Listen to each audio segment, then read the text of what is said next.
네, 오늘부터 이제 에베소서 말씀을 함께 이 수요일에 나누려고 합니다. 얼마나 이렇게 설교를 하게 될지 모르겠어요. 기간이 어떻게 될지 모르겠지만 우리가 좀 성경을 조금 깊이 본다, 좀 공부한다 생각하시고 그렇게 또 이 수요일 날 오늘 말씀을 함께 나누었으면 좋겠습니다. 오늘 말씀을 통해서 성도들에게 넘치는 은혜와 평강이라는 제목으로 함께 말씀을 나누도록 하겠습니다. 이 에베소서는 이 연합의 중요성을 강조합니다. 연합의 중요성. 그래서 이 에베소서를 읽다 보면 이 연합을 강조하는 말씀들이 있어요. 특별히 대표적으로 에베소서 2장 22절이에요. 2장 22절. 같이 한번 시작. 너희도 성령 안에서 하나님이 거하실 처소가 되기 위하여 그리스도 예수 안에서 함께 지어져 가느니라. 함께 지어져 간다. 그러니까 함께 지어져 가야만 한다는 것이죠. 왜냐하면 어디 안에, 누구 안에 있기 때문에요? 하나님 안에, 성령님 안에, 예수 그리스도 안에 있기 때문에 함께 지어져 갈 수밖에 없다. 연합될 수밖에 없다라는 것을 말씀하고 있는 거예요. 그래서 이것은 연합이 돼야 된다라고 말하기보다는 당연히 연합이 될 수밖에 없다라는 의미로서 말씀을 하십니다. 또 에베소서 4장 3절에 있는 말씀이에요. 시작. 평안에 매는 줄로 성령이 하나 되게 하신 것을 힘써 지키라. 누가 하나 되게 하셨다고요? 성령이 하나 되게 하신 것을 어떻게 하라고요? 힘써 지켜라. 힘써 지키라. 힘써 지킨다는 것은 믿음으로 살아내라는 거예요. 그러니까 우리가 힘써야 되는데 무엇으로 힘써야 되겠냐는 거죠. 믿음을 가지고 그것을 힘써서 지켜내라 이렇게 말씀하고 있습니다. 그러나 이 에베소 교회를 생각할 때 에베소 교회가 하나 되는 것을 힘써 지키지 못했다라는 것을 이 요한계시록에서 보여주고 있어요. 그렇게 에베소가 하나 되기를 원했지만 또 하나 되지 못하는 모습이 그들에게 있었다라는 것을 이 요한계시록 2장 4절에서 말씀하고 있어요. 시작. 그러나 너를 책망할 것이 있나니 너의 처음 사랑을 버렸느니라. 처음 사랑을 버렸다라고 했어요. 그러니까 하나 되지 못한 이유가 사랑을 버렸기 때문이다 이렇게 얘기하고 있어요. 사랑이 있어야 되는데, 그래서 사랑으로 하나 돼야 되는데 사랑이 없으니 하나가 되지 못했다라고 해서 이 에베소 교회를 책망하고 계시는 말씀이에요. 이 에베소 교회는 아데미 신전이 있었어요. 아데미 신전. 그래서 이 아데미 신전이 파괴되기 전까지 세계 7대 불가사의 중 하나라고 해요. 그만큼 이게 과연 인간의 힘으로 지을 수 있는 거냐, 어떻게 이렇게 할 수 있을까, 이런 거죠. 그런 불가사의 중 하나로 꼽힐 만큼 매우 큰 신전이었다라는 거예요. 이것은 에베소가 무엇의 중심지였을까요? 우상의 중심지였어요. 우상의 중심지. 그러니까 우상이 다스리는 그런 나라였다라고, 그런 지역이었다라고 생각하시면 됩니다. 그러다 보니 에베소 교회 성도들, 믿음을 지키려고, 진리를 지키려고 했던 성도들이 무엇을 신경 써야 됐어요? 그 우산에 빠지는 것들을 신경 써야 되겠죠. 그래서 이단의 침투를 신경 써야 됐어요. 그러니 어떻게 했냐면 이렇게 철저하게 따졌다는 거예요. 이단인지 아닌지, 잘못되었는지 안 됐는지 정확하게 따져야만 했어요. 그러다 보니까 진리를 강조하긴 했지만 또 무엇이 없어지는 거예요? 사랑이 그만큼 없어지는 거예요. 이 균형이 안 맞았던 거죠. 틀렸는지 안 틀렸는지 정확하게 따지고 받아들일 건 받아들이고 못 받을 건 못 받아들이겠다. 조금이라도 의심이 되면 못 받아줘 이런 거예요. 거기엔 사랑이 없다는 거예요. 사랑이 식어버렸다라는 거예요. 그래서 이런 상황 속에 있었기 때문에 에베소 교회가 진리는 잘 지키려고 노력은 했지만 그 대신 사랑을 잃어버렸다라는 것을 보여주고 있습니다. 그래서 이런 에베소의 특징, 이런 우상이 가득한 우상 중심의 이런 도시였기 때문에 하나님께서는 바울을 통해서 성령이 하나 되게 하신 것을 힘써 지키라 이렇게 말씀하고 계시는 거예요. 하나님은 다 알고 계시잖아요. 그렇죠? 그 상황과 그 도시의 어떤 상황과 배경을 다 알고 계시단 말이에요. 그래서 바울을 통해서 성령이 하나 되게 하신 것을 힘써 지켜라, 연합하라 이렇게 말씀하고 계시다는 거예요. 우리 에베소를 좀 더 살펴보면 이 로마 제국의 가장 번영한 로마 제국의 가장 번영한 5개 도시 중에 한 곳이었어요. 그만큼 발달한 곳이었고 큰 도시였어요. PPT로 한번 지도를 볼까요? 붉은 표시 있죠. 네모 표시. 거기가 에베소예요. 에베소. 네. 여기가 어디냐고요? 지도에 어디냐고요? 예루살렘이 지금 녹색으로 연두색으로 표시되어 있죠. 저희가 예루살렘인데 지금의 에베소는 지금의 터키 지역을 얘기하는 거예요.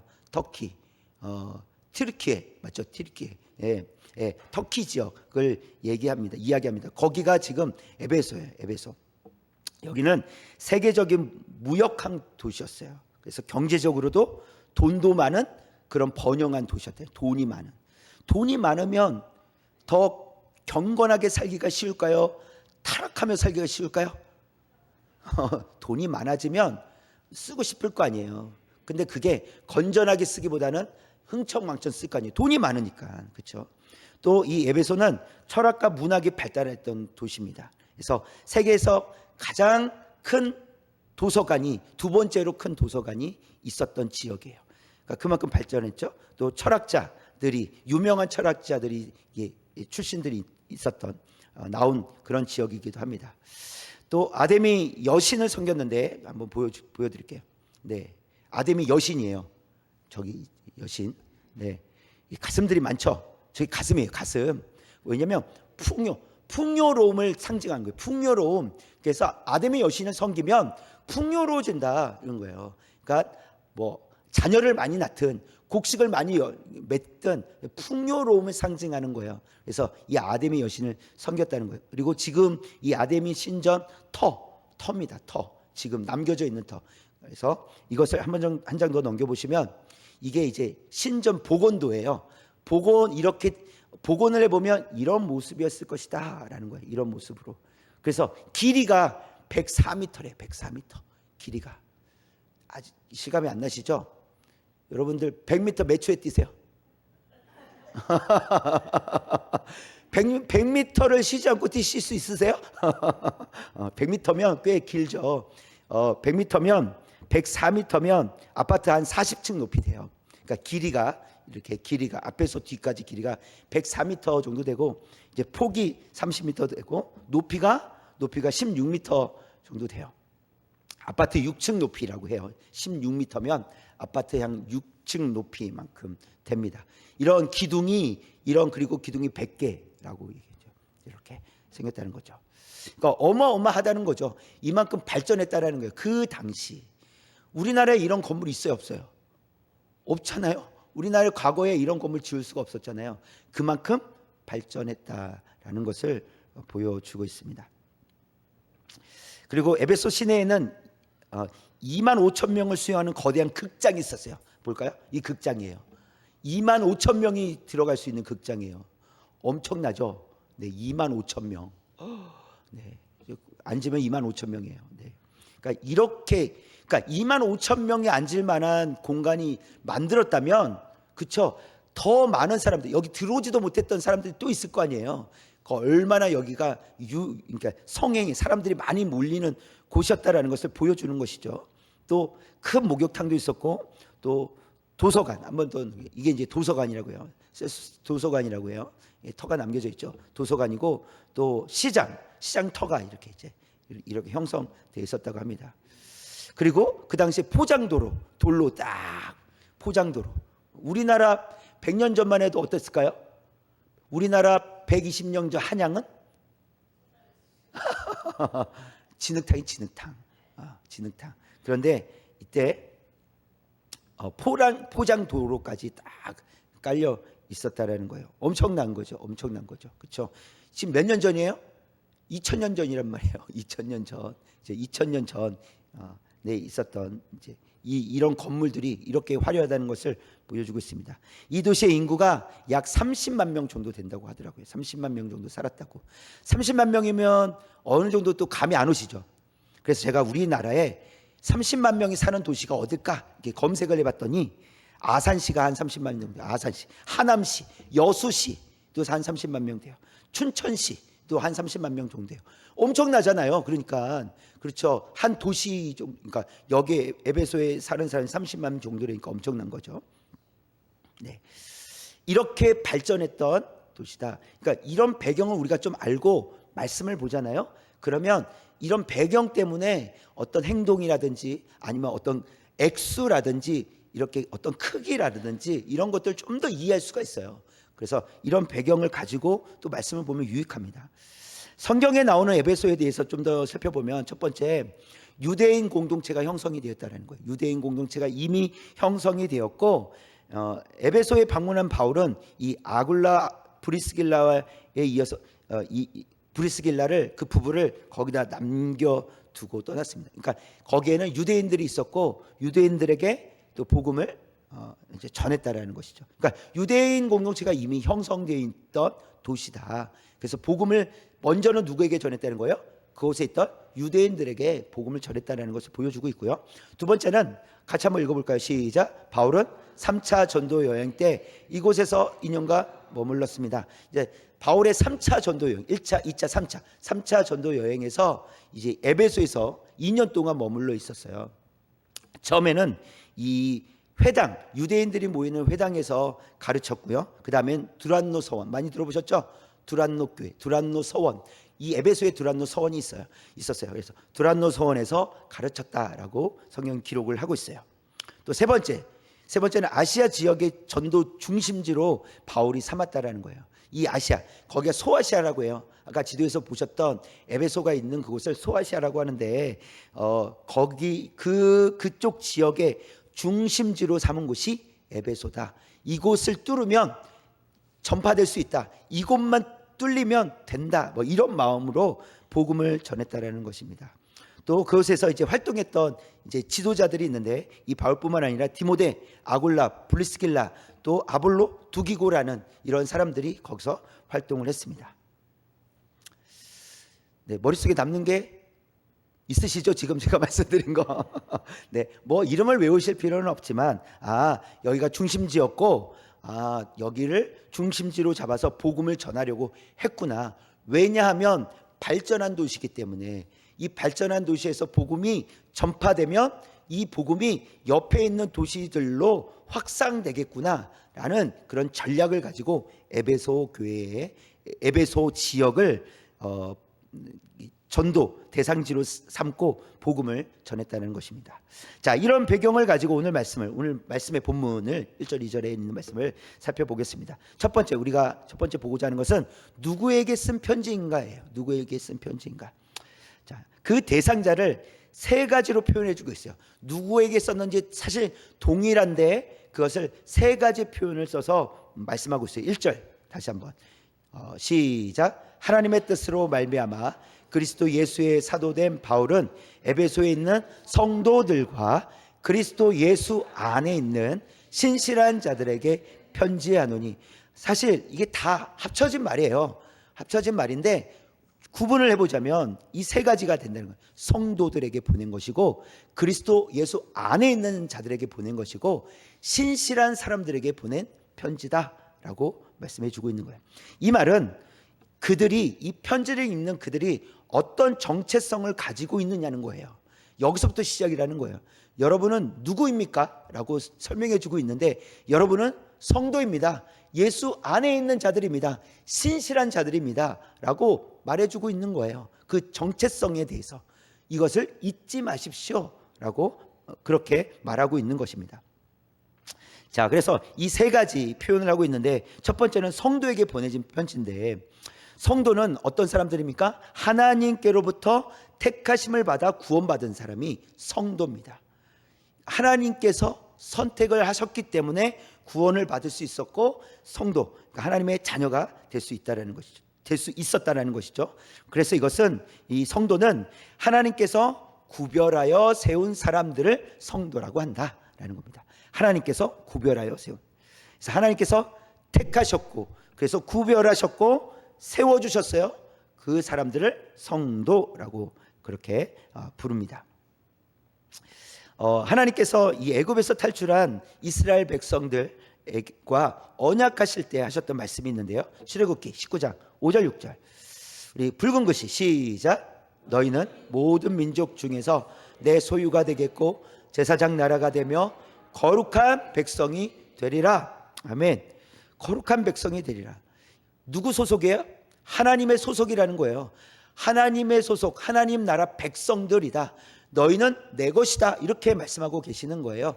거룩한 백성이다. 구별하여 세운 내 백성이다. 라고 하나님께서 말씀하십니다.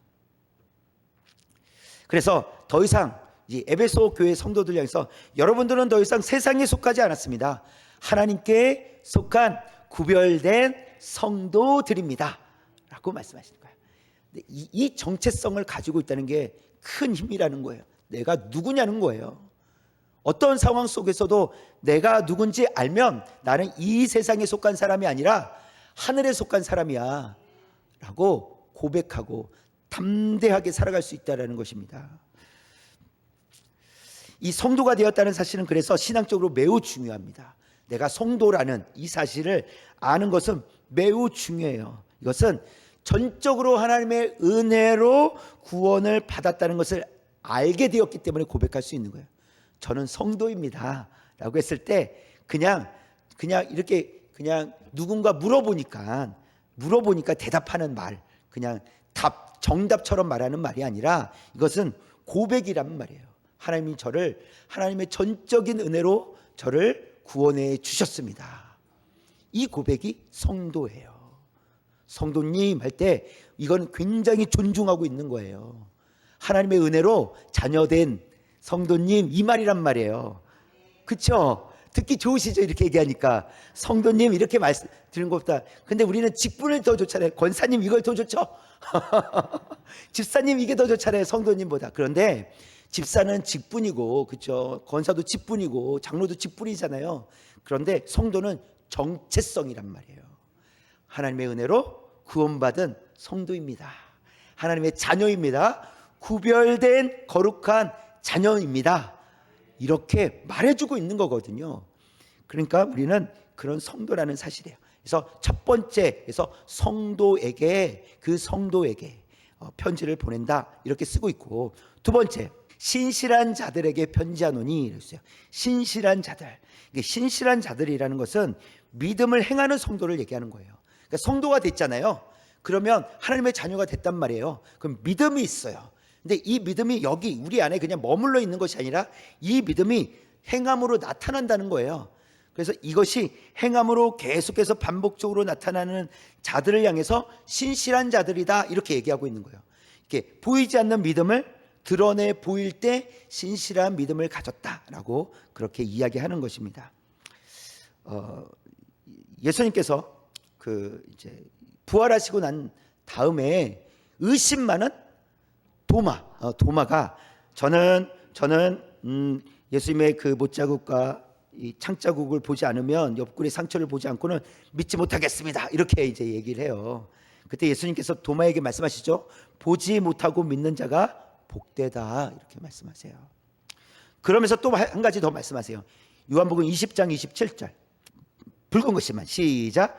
믿음 없는 자가 되지 말고 믿는 자가 되라. 그런데 예수님은 그냥 넌 믿음이 없어 이렇게 말씀하신 것이 아니에요. 자 여기 한번 봐라. 자 여기도 한번 만져봐. 자 손 이리 와. 이렇게 지금 그렇게 하신 이후에 한번 만져봐라. 봐라. 그런데 보고 믿는 것이 아니라 이것을 보지 않고 믿는 믿음 없는 자가 되지 말고 그래서 믿는 자가 되라. 근데 이 믿음은 도마에게 있는 이 믿음은 언제 주신 거예요? 지금 만져보고 믿음이 생겨난 게 아니란 말이에요. 이미 하나님께서 택하여 주셔서 믿음이 생겼어요. 그 믿음을 행하라는 거예요. 이미 주신 믿음을 따라 행하는 것이지 꼭 봐야만 그때 믿음이 생기는 것이 아니다. 이미 믿음이 있고 그 믿음을 계속해서 행해라. 행함으로 살아내라. 그 사람들 향해서 신실한 자들이다 라고 그렇게 표현해 주고 있습니다. 자, 세 번째는 그리스도 예수 안에 있는 이에요. 그리스도 예수 안에 있는 자들. 예수 안에 있는 자들. 단순히 성도를 설명하기 위한 표현이 이제 아닌 거죠. 실제로 그리스도 예수 안에 있는 자들을 말하는 것인데, 실제로 예수 안에 있는 자들. 그러면 실제로 예수 안에 있는 자들은 어떤 자들일까? 그리스도와 연합한 자들이에요. 근데 그리스도와 연합했다는 것은 무엇을 말하는 것일까? 라고 했을 때 이것은 영적으로 살아났다는 것을 말하고 있는 것인데, 로마서 5장 19절에 있는 말씀 시작. 한 사람이 순종하지 아니함으로 많은 사람이 죄인 된 것 같이 한 사람이 순종하심으로 많은 사람이 의인이 되리라. 한 사람이 순종하지 아니함으로 누구를 얘기하는 걸까요? 아담을 얘기하는 거예요. 아담의 범죄함으로 우리는 우리에게 죄가 들어왔잖아요. 근데 한 사람이 순종하심으로 누굴 예수 그리스도를 얘기하시는 거예요. 예수님이 순종하심으로 많은 사람이 어떻게 됐어요? 우리가 의인이 되었다, 이렇게 말씀하시는 거예요. 고린도전서 15장 22절에서도 동일하게 말씀하시는데, 처음부터 시작. 아담 안에서 모든 사람이 죽은 것 같이 그리스도 안에서 모든 사람이 삶을 얻으리라. 여기서는 아담과 예수 그리스도를 여기서 단어를 넣고 있죠. 그래서 아담 안에서는 죽었지만 예수님 안에서 살았다라는 것을 말씀해 주고 있습니다. 그래서 그리스도와 함께 죽었고 그리스도와 함께 살았음을 고백하는 성도, 그 성도가 그리스도 안에 있는 자들이라는 거예요. 그런데 이것을 요한복음에서 보니까, 요한복음 15장 5절에서 보니까 이렇게 표현합니다. 시작. 나는 포도나무요 너희는 가지라. 그가 내 안에 내가 그 안에 거하면 사람이 열매를 많이 맺나니 나를 떠나서는 너희가 아무것도 할 수 없습니다. 여기서 말씀하고 있는 것은 열매를 맺는다는 거예요. 열매는 실제적인 거예요. 실제적으로 눈에 보이는 것을 열매라고 얘기하는 거예요.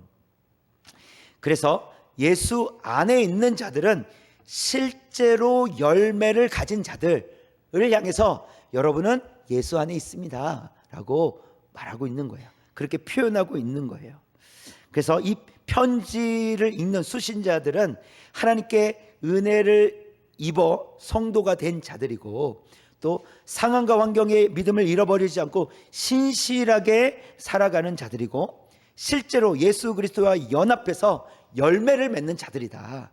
그들을 향해서 편지를 씁니다 라고 그렇게 말씀하고 있는 거예요. 그러니까 정체성이죠. 그러면서 우리가 한 가지 더 짚고 넘어가야 되겠어요. 우리가 말씀을 통해서 한 가지 더 우리가 자세히 봐야 될 것이 있는지, 무엇이냐면, 보세요. 가장 먼저 언급하는 것이 성도라는 거예요. 성도다라는 거예요. 이것을 가장 먼저 언급을 하고 있는데, 이것이 중요한데, 왜냐하면 보세요. 우리가 신실하기 전에도 우리는 성도라는 사실이에요. 우리가 신실하지 못해도 누구라고요? 성도라고요. 거룩한 백성이 되었다고요. 또 아직 열매가 없어도 우리는 누구예요? 성도라는 거예요. 열매를 맺기 때문에 성도가 된 것이 아니에요. 신실하기 때문에 성도가 되는 것이 아니에요. 하나님의 은혜로 성도가 되었습니다 라고 하는 겁니다. 얼마나 감사해요. 너 열매 있어 없어?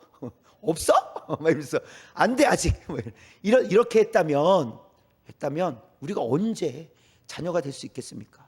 우린 연약한데, 우린 실패할 때가 많은데 언제 하나님께서 만족하실 만한, 그렇죠? 그런 열매를 가지고 나올 수 있겠냐는 거예요. 그러나 우리가 그럴 필요가 없다라는 거예요.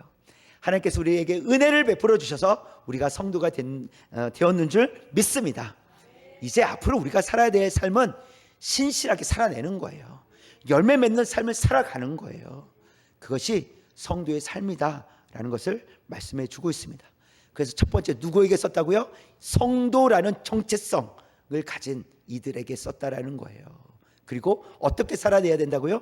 신실하게 열매를 맺으며 여러분들이 살아가야 됩니다라는 것을 말씀해 주고 있는 것입니다. 이게 첫 번째 우리가 살펴본 것이고, 두 번째, 시작. 하나님의 은혜로 성도가 된 그리스도인에게 평강이 넘칩니다. 우리 옆에 계신, 뒤에 계신 분에게 평강이 넘치시길 바랍니다 이렇게 한번 했어요. 평강이 넘치시길 바랍니다. 평강이 넘치시길 바랍니다. 2절 한번 읽어볼까요? 2절 시작.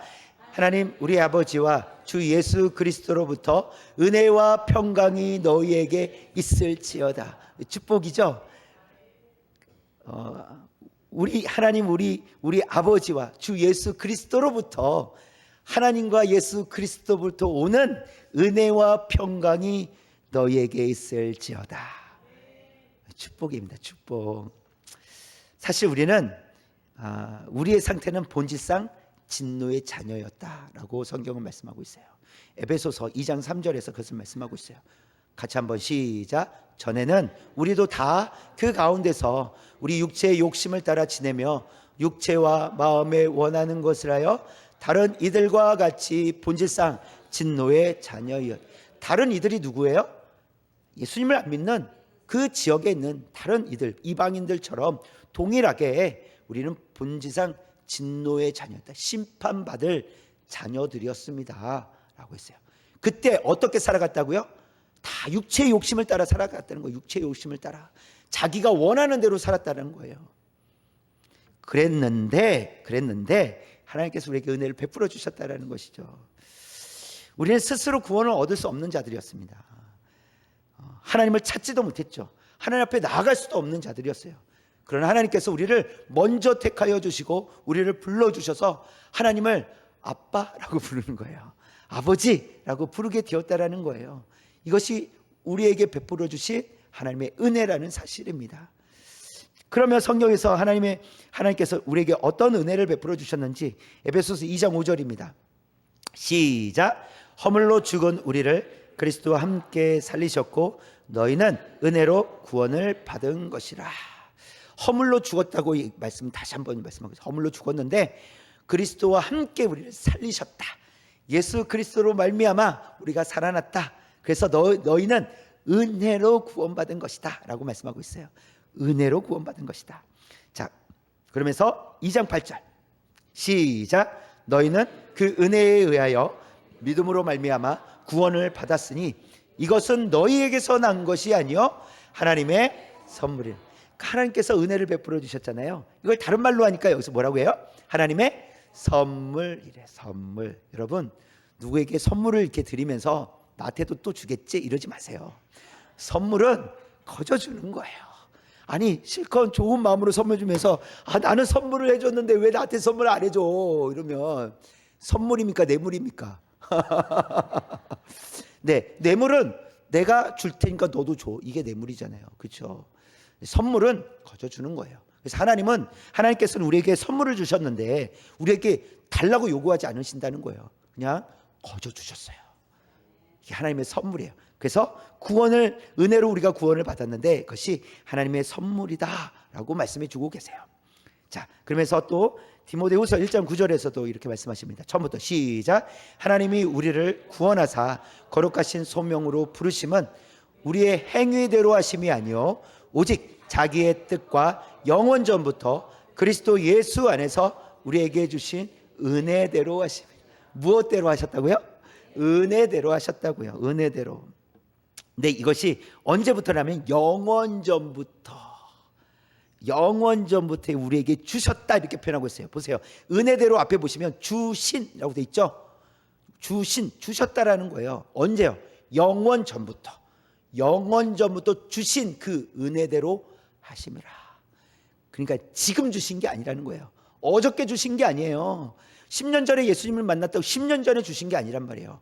우리를 창세 전에 택하여 주셨고 영원 전부터 우리를 택하여 주셨고 그 주신 은혜를 때가 되어서 우리가 받았다라고 말씀하고 있습니다. 저와 여러분 그래서 특별하다라는 거예요. 우리가 뭔가를 열심히 해서 특별해진 것이 아니라 하나님께서 우리를 자녀 삼아 주셔서 우리는 특별해진 줄 믿습니다. 우리 다시 한번 인사하실까요? 우리 권사님은 우리 집사님은 특별하십니다. 시작. 특별하십니다. 네, 특별하십니다. 자, 그러면 우리가 본질상 진노의 자녀였잖아요. 또 우리는 은혜로 구원을 얻었잖아요. 그러면 그 은혜의 결과가 무엇일까? 그것이 평강이라는 거예요. 평강. 그래서 우리는 이렇게도 하죠. 샬롬 이렇게도 하죠. 이 샬롬이 평강이에요. 평강, 샬롬. 그래서 이 평강을 네 가지로 살펴볼 수 있어요. 네 가지로 살펴볼 수 있는데 첫 번째는 평화입니다. 평화. 평화라는 것은 내부적인에서 평화를 얻는 거예요. 내부. 그러니까 내 안에 있는 것이 아니라 내 밖에 있는, 나 밖에 있는, 그래서 평화가 이루어지는 거예요. 외부적으로 평화를 이루는 것, 이것을 평화라는 거예요. 그러니까 이 평강, 샬롬에는 네 가지 요소가 다 들어있다라고 지금 말씀을 드리는 거예요. 그 중에 하나가 평화인데 외부적인 평화라는 거예요. 이것을 평강에 있는 사람들은 외부적으로도 평화를 이루며 살아가기를 힘쓴다는 거예요. 자, 그 다음에 두 번째는 평강이에요. 평안이라고 해요. 평안, 평강, 평안. 근데 평안이라고 할게요. 평안, 이것은 내 안에서 평안을 이루는 거예요. 내가 평안한 거예요. 내가 분명히 이런 상태라면 내가 안절부절해야 되는데 내가 평안한 거예요. 왜요? 평강이 나에게 있기 때문에.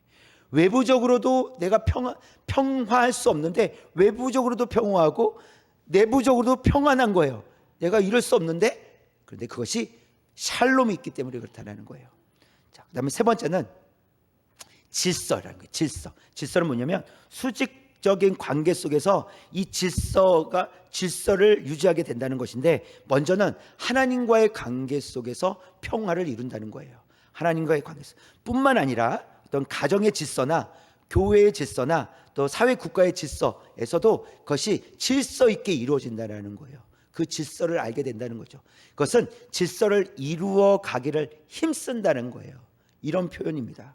그래서 외부적으로는 평화를 이루려고 노력하고 내부적으로는 평안을 누리려고 노력하고 또 이제 수직적으로는 질서를 지키려고 노력한다는 것이죠. 이것이 평강이다. 자, 마지막 네 번째는 조화입니다. 조화. 이것은 수평적인 관계 속에서, 이것은 서로를 이렇게 채워주는 거예요. 부족함이 있으면, 결핍이 있다면 서로를 채워주는 것이 조화다라고 표현하고 있습니다. 또 전체적인 측면에서 온전함을 함께 이루어가는 거예요. 온전함을 함께 이루어가는 거예요. 나 혼자 가서 될 일이 아니라는 거예요. 단체 게임이 있잖아요. 혼자만 잘하면 됩니까? 그러면 져요. 그러니까 다리를 이렇게 묶고 가는, 막 뜀박질하는 거 있잖아요. 다리를 서로 이렇게 하나씩 묶고, 그러면 나는 빨리 뛰는데 이 친구는 늦게 뛰어요. 그럼 어떻게 해야 돼요? 이 친구에 맞게끔 뛰어줘야 되는 거예요. 내가 혼자 빨리 뛸 수 있다고 막 뛰어가다가는 져요. 뛸 수가 없거든요. 한 발짝도 못 가요. 그렇죠? 이게 조화라는 거예요. 그러니까 이것은 내 개인의 능력이 아니라 우리 이제 공동체를 봤을 때 부족함을 서로 채워주는 것, 이것을 조화라고 한다라는 것을 말씀하고 있습니다. 그래서 은혜의 결과라요. 이게 은혜의 결과예요. 그러면 우리가 은혜를 받았다면, 정말 하나님의 은혜가 있다면 우리는 무엇을 노력해야 됩니까? 평강하기를, 샬롬하기를 힘써야 된다라고 말씀하고 있는 겁니다. 그럼 어떻게 하면 평강이 이루어질 수 있는데요? 이 네 가지를 생각하시면 돼요. 외적으로도 평화를 이루어가기를 힘쓰고, 내적으로도 평안하기를 힘쓰고, 또 수직적인 관계 속에서도 질서를 지키려고 노력하고, 또 수평적인 관계 속에서 서로 부족한 부분을 채워주기를 힘쓰는, 그렇게 노력하는 것이 평화다, 그리고 은혜 받은 자들에게 나타나는 모습이다 라는 것을 우리가 알고 이렇게 평강을 힘쓰는 저와 여러분, 또 우리 교회, 우리 공동체 되기를 주님의 이름으로 축원합니다.